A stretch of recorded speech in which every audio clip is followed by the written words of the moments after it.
नमस्कार दोस्तों, मैं हूं अमर और स्वागत करता हूं आपका अपने YouTube चैनल पर। दोस्तों, आज के हम इस वीडियो में डीएफएस ऑफ ए ग्राफ के बारे में जानने वाले हैं। दोस्तों, डीएफएस ऑफ ए ग्राफ की बहुत ही इंपॉर्टेंट प्रॉब्लम होती है और ये प्रॉब्लम आपको हर एक कोडिंग प्लेटफॉर्म्स जैसे कि leet code, coding ninjas, GFG, code chef, बाकी जगह पे मिल जाएगी। दोस्तों, डीएफएस ऑफ एन ग्राफ में क्या होता है, ये एक्चुअली ग्राफ के एक ट्रावर्सल एल्गोरिथम है। ग्राफ की ये एक ट्रावर्सल एल्गोरिथम जिसमें हम क्या करते हैं, जिसमें हम ट्रावर्स करते हैं ग्राफ में स्टेप बाय स्टेप। अब ट्रावर्सल एल्गोरिथम, इस वाले एल्गोरिथम में हम क्या करते हैं, इसमें फॉर एग्जांपल जैसे ये ग्राफ दिया हुआ है तो इसमें हम क्या करेंगे, इसमें नॉर्मली एक होता है बीएफएस यानी ब्रेड्थ फर्स्ट सर्च। बीएफएस क्या करता है, BFS level by level traverse करता है। फॉर एग्जांपल अगर ये 0 है तो बीएफएस क्या करता है, यहाँ पे बीएफएस सबसे पहले 0 को ट्रावर्स करता है क्योंकि ये पहले नोड पे है, इससे ऊपर कोई नहीं है। इसके बाद 0 से जितने भी नोड्स अटैच हैं सबसे पहले उनको ट्रावर्स करता है, यानी 0 के बाद 2 3 1 और उसके बाद फिर क्या करता है, फिर तीसरे लेवल पे जाता है, यानी जो इनसे अटैच है उनके पास जाता है, यानी 4। ये क्या करता है, ये होती है बीएफएस ट्रावर्सल। लेकिन डीएफएस क्या करता है, डीएफएस डायरेक्टली एक नोड पकड़ता है और उसके सबसे डेप्थ में जाता है। फॉर एग्जांपल जैसे उसने 0 पकड़ा तो 0 के सबसे पहले डेप्थ में क्या है, 2। तो 2 के बाद क्या करेगा, वो 2 के भी डेप्थ में जाएगा। वो डेप्थ में तब तक जाता जाएगा जब तक डेप्थ पूरी खत्म नहीं हो जाती। तो 2 के डेप्थ में जाएगा तो जाएगा 4। अब 4 के आगे कुछ नहीं है तो 4 से वापस लौटेगा और 2 पे देखेगा। 2 पे क्योंकि 4 विजिट हो चुका है और कोई एलिमेंट्स नहीं है तो फिर वापस यहाँ से आएगा और फिर 1 के लिए जाएगा। 1 के लिए उसने देखा कि 3 अभी नॉट विजिटेड था तो उसने वापस से 3 विजिट करवाया और उसके बाद फिर वापस लौटा। वापस लौटने के बाद उसने देखा कि 1 नॉट विजिटेड है 0 पे, तो उसने 1 को विजिट करवाया और 1 के बाद कोई नहीं था यहाँ, तो यहाँ से रिटर्न हुआ और 0 के पूरे एलिमेंट्स ट्रावर्स हो चुके थे तो यहाँ से रिटर्न किया गया। यानी उसका जो ओवरऑल जो इसका ट्रावर्सल है, ये देखिए देख सकते हैं 0 2 4 3 1 और ये हम लोगों का बिल्कुल सेम एज इट इज है। तो यानी डीएफएस एल्गोरिथम क्या करते हैं, डीएफएस एल्गोरिथम सबसे पहले एक नोड पकड़ती है और उसके बिल्कुल डेप्थ तक ट्रावर्स करते जाती है और वहां से लौटने के बाद जब वहां से लौटती है तो उसके बाद दूसरी नोड को जो भी उस लेवल की जो दूसरी नोड थी उसको पकड़ के वहां उससे ट्रैवर्स करती है। एक्चुअली हम डीएफएस एल्गोरिथम बहुत ही इजी वे में करने जा रहे हैं और इसे हम रिकर्जन की हेल्प से करेंगे। तो क्या करते हैं, सबसे पहले इसको करने के लिए अपन क्या करते हैं, अपन एक विजिटेड नाम का एरे बना लेते हैं। विजिटेड नाम का एरे क्या करेगा, विजिटेड नाम का एरे बताएगा कि हम इस नोड में ट्रैवर्स कर चुके हैं कि नहीं। यहाँ पे जो दिया हुआ है तो ये एक अनडायरेक्टेड ग्राफ दिया हुआ है। अनडायरेक्टेड ग्राफ यानी 2 से 0 के लिए भी जा सकते हैं और 0 से 2 के लिए भी जा सकते हैं। अब इसमें दिक्कत ये है कि एक बार तो 0 से 2 पे आ गए लेकिन पता चले कि हम वापस से यही ना करते रह जाए कि 0 से 2 2 से 0 यही ना घूमते रह जाए। इस सिचुएशन से बचने के लिए हमने क्या किया, हमने एक विजिटेड नाम का एरे ले लिया और उसके हर एक एलिमेंट पे क्या डाल दिया, उसके हर एक एलिमेंट पे 0 डाल दिया, यानी ये अभी इनिशियली विजिटेड नहीं है तो यहाँ भी 0 हो गया, 0 0 0 और ये 0। ये हमने क्या किया, ये हमने एक विजिटेड नाम का एरे बना दिया जिसके हर एक एलिमेंट में हमने क्या डाल दिया, 0 डाल दिया। उसके बाद एक आंसर नाम का वेक्टर बनाएंगे जिसमें हम क्या अपना स्टोर करेंगे, उसमें हम अपना आंसर स्टोर करेंगे, यानी ये किस ऑर्डर में ट्रैवर्स हुआ है उसमें हम अपना आंसर नाम का वो हम अपने आंसर नाम के वेक्टर में स्टोर करेंगे। अब इसके बाद हम क्या करेंगे, हम एक फॉर लूप चलाएंगे कहाँ से कहाँ तक के लिए। यहाँ पे जो हमें एक वी नाम का एलिमेंट दिया होगा वो बताएगा कि कहाँ तक है। तो हम क्या करेंगे, हम एक काम करेंगे, यहाँ पे क्लियरली दिया हुआ 0 से लेके v तक, यानी हम एक फॉर लूप चलाएंगे जो कि कहाँ से जाएगा, जो कि i इक्वल्स टू 0 से लेके चलेगा कहाँ तक, i इज लेस देन 5 तक, यानी 4 तक चलेगा। और ये हर एक एलिमेंट के लिए चेक करेगा कि अगर ये नॉट विजिटेड है, if not visited of i यानी जो भी जिस भी करंट नोड में खड़े हैं अगर वो विजिटेड नहीं है तो इसका डीएफएस कॉल करेगी और डीएफएस में क्या पास कर देगी, हमारे पास ये एक एडजेंसी लिस्ट है। जो हमारा ये ग्राफ दिया हुआ है वो हमारा किस फॉर्म में दिया है, एडजेंसी लिस्ट के फॉर्म में। अब एडजेंसी लिस्ट क्या होती है, एडजेंसी लिस्ट बेसिकली ग्राफ को एक रिप्रेजेंट करने का तरीका होता है। मैं पहले आपको एडजेंसी लिस्ट बता देता हूँ ताकि आपको समझने में और ज्यादा आसानी हो।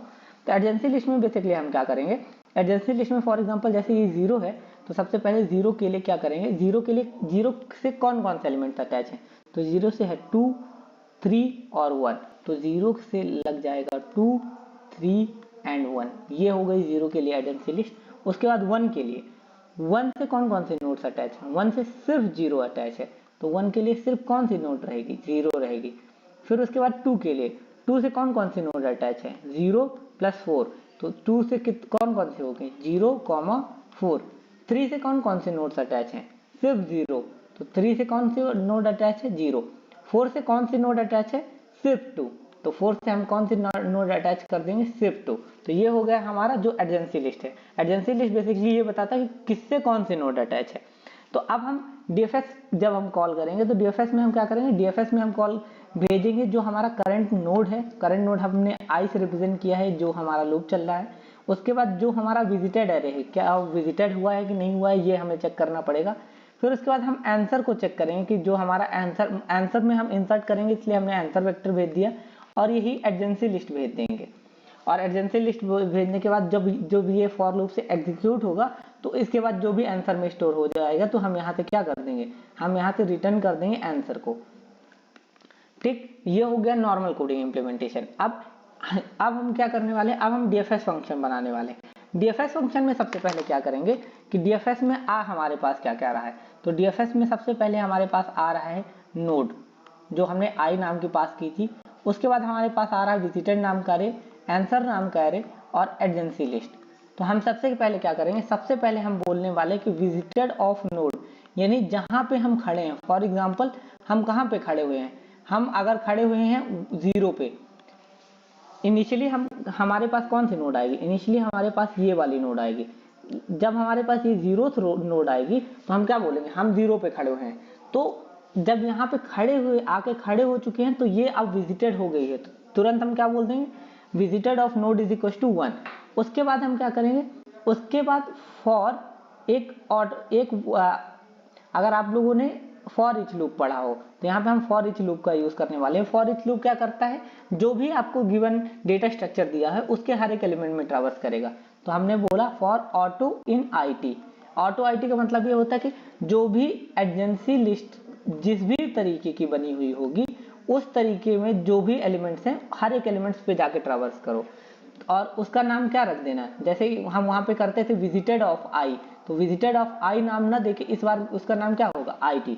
तो ये हर एक नोड के लिए ट्रैवर्स करेगा और उसके बाद सबसे पहले क्या चेक करेगा, सबसे पहले चेक करेगा कि क्या जो विजिटेड ऑफ आईटी है, यानी जो भी नोड पे अभी जो इसकी एडजेंसी नोड है, अगर वो विजिटेड नहीं है तो वापस से सेम यही डीएफएस कॉल कर देंगे और डीएफएस में इस बार आईटी पास होगा, विजिटेड पास होगा, आंसर पास होगा और क्या पास होगा, और पास होगा एडजेंसी लिस्ट।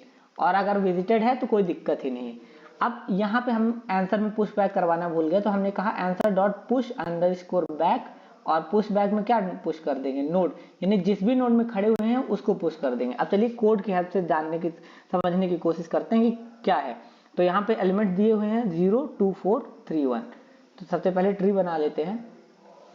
हमने ट्री बनाया 0 2 4 3 1, ये था हमारा जो रियल ट्री था हमारा ये था। तो सबसे पहले हम कहाँ पे थे, सबसे पहले हम थे 0 पे। तो सबसे पहले हमने क्या कहा, हमने कहा विजिटेड ऑफ 0 को मार्क कर दो 1। तो जो हमने विजिटेड एरे बनाया था सबसे पहले हमने उसको क्या किया, उसको मार्क कर दिया 1। और आंसर में हमने क्या बोला, आंसर में पुश बैक कर दो नोड। तो हमने आंसर में पुश बैक कर दिया क्या, नोड क्या थी हमारी, नोड थी 0, तो ये हमारे आंसर में आ गया 0। उसके बाद हमने क्या कहा, for R2 IT in adjacency list of node, यानी एडजेंसी लिस्ट के हर एक एलिमेंट के लिए ट्रैवर्स करो। तो एडजेंसी लिस्ट के हर एक एलिमेंट में सबसे पहला एलिमेंट क्या है, सबसे पहला एलिमेंट है 2, तो सबसे पहले 2 के लिए चेक करो।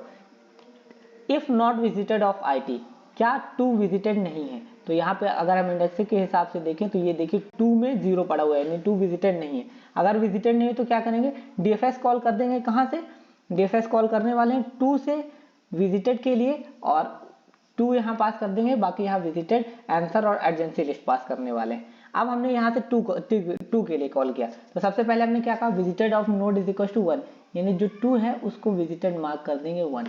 इसके बाद मैंने क्या कहा, मैंने बोला आंसर में क्या डाल दो, नोड डाल दो। तो आंसर में मैंने क्या डाल दिया, नोड, क्योंकि अभी करंट हम कहाँ पे थे, 2 पे। फिर मैंने क्या कहा, अब जो 2 के एलिमेंट है सब पे ट्रैवर्स करो और वहां पे जाके देखो कि अगर वो विजिटेड है कि नहीं है। तो सबसे पहले हमने 2 के पहले एलिमेंट पे आया, 2 के पहला एलिमेंट था 0 और हमने चेक किया कि विजिटेड ऑफ 0, तो विजिटेड ऑफ 0 1 था, यानी 0 पहले ही विजिट हो चुका है, तो इसके लिए हम दोबारा डीएफएस कॉल नहीं करेंगे। उसके बाद नेक्स्ट एलिमेंट पे आएगा, नेक्स्ट एलिमेंट पे आया 4, अब ये चेक करेगा विजिटेड ऑफ 4 और यहाँ पे आके हमने देखा कि विजिटेड ऑफ 4 क्या मार्क है, नॉट विजिटेड, मतलब 0 मार्क है, यानी अभी विजिट नहीं हुआ। तो हमने क्या कहा, हमने कहा वो 4 पे नॉट मार्क हटाओ और 4 पे डालो विजिट है, और उसके बाद आंसर में क्या पुश कर दो, आंसर में पुश कर दो कि 4 हमारा आ चुका है। अब हमने आंसर में 4 पुश कर दिया। अब फिर मैं वापस आया, वापस आने के बाद मैंने क्या कहा, for auto in agency list, यानी 4 के पूरे जितने भी एजेंसी लिस्ट के नोट्स हैं उनमें ट्रैवर्स करना है। तो 4 का पहला जो एलिमेंट था वो था 2, तो अब 2 में ट्रैवर्स करना है और 2 ऑलरेडी मार्क्ड है, तो इसलिए हम उसको ट्रैवर्स नहीं करेंगे। और इसके बाद नेक्स्ट एलिमेंट 4 का कुछ बचा नहीं है, तो ये पूरा का पूरा फॉर लूप और ये पूरा का पूरा प्रोग्राम एग्जीक्यूट हो जाएगा। एग्जीक्यूट होने के बाद हमने कॉल कहाँ से किया था, 2 के लिए, तो 2 के लिए 0 और 4 दोनों के लिए कॉल हो चुकी है, तो ये यहाँ से भी टर्मिनेट हो जाएगा। अब हमने 2 के लिए कहाँ से कॉल किया था, 2 के लिए हमने कॉल किया था 0 से, तो अब नेक्स्ट एलिमेंट के लिए कॉल होगा यानी 3 के लिए। तो सबसे पहले हमने क्या कहा कि चेक करो कि क्या visited of IT equal to 1 है, यानी क्या 3 विजिट हुआ है, जी नहीं, 3 विजिट नहीं हुआ है। तो हमने क्या कहा, DFS कॉल कर दो 3 के लिए। अब 3 के लिए DFS कॉल करते ही सबसे पहले हमने क्या कहा कि विजिटेड ऑफ 3 इक्वल टू 1 कर दो, जो विजिटेड है 3 का उसको उस पर डाल दो 1। तो हमने कहा कि इसको अनविजिटेड से विजिटेड मार्क कर दो और अब 3 के जितने भी एलिमेंट्स हो उनके लिए ट्रैवर्स करो। तो 3 का पहले ही एलिमेंट था क्या, 0, तो फिर हमने पूछा क्या 0 नॉट विजिटेड है, तो हमने यहाँ देख लिया कि 0 पहले ही विजिट हो चुका है।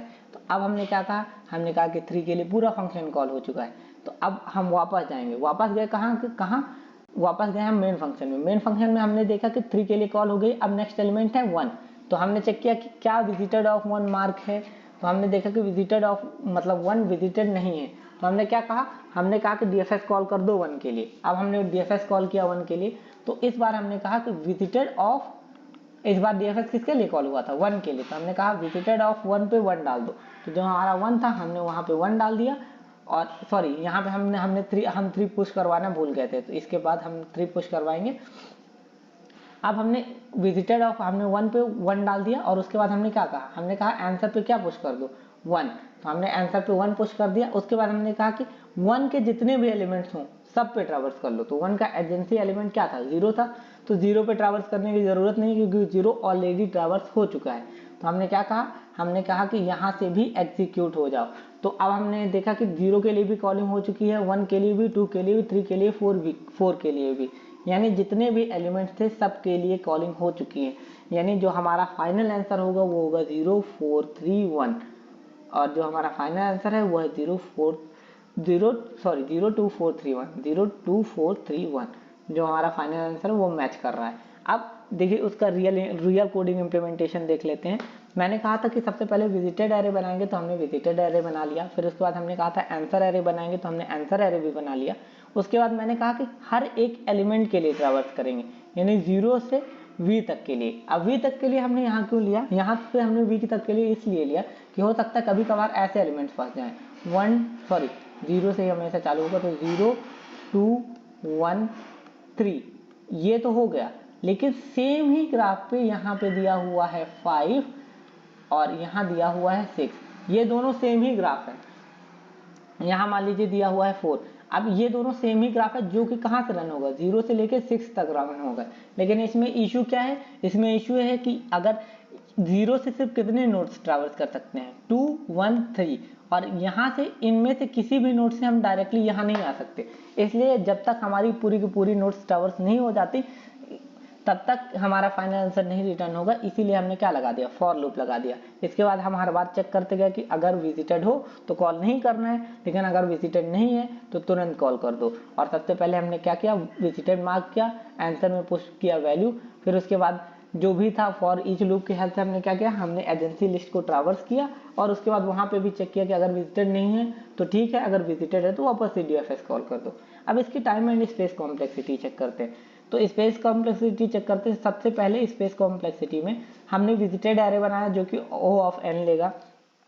उसके बाद हमने आंसर एरे बनाया जो कि क्या लेगा, O ऑफ n ये भी लेगा। इसके बाद हमने क्या किया, हमने यहाँ पे 1 हमने एक स्टैक बनाया जो कि DFS कॉल करेगा, यानी ये स्टैक भी O ऑफ n यानी हर एक नोड के लिए ट्रैवर्स होगा। ठीक है, तो ये हर एक नोड्स के लिए ट्रैवर्स होगा, तो इसकी जो ओवरऑल टाइम कॉम्प्लेक्सिटी हो जाएगी वो ऑर्डर ऑफ 3n हो जाएगी, which is equivalent to order of n, जो कि ऑर्डर ऑफ n के बराबर है। उसके बाद हमने क्या कहा, हमने कहा कि इसकी टाइम कॉम्प्लेक्सिटी कितनी होगी। तो इसकी टाइम कॉम्प्लेक्सिटी हमने एक फॉर लूप रन किया जो कि ऑर्डर ऑफ n लेगा। इसके बाद हमने 0 पे वैल्यू इनिशियलाइज की जो कि वापस से ऑर्डर ऑफ n लेगा। इसके बाद हमने क्या किया, हमने हर एक नोड ट्रैवर्स कर ली, यानी इसकी ओवरऑल टाइम कॉम्प्लेक्सिटी भी होगी ऑर्डर ऑफ n, यानी स्पेस और टाइम कॉम्प्लेक्सिटी दोनों ऑर्डर ऑफ n निकल के आए। अगर आपको हमारा एक्सप्लेनेशन अच्छा लगा हो तो कृपया लाइक, सब्सक्राइब और शेयर करना ना भूलें। धन्यवाद।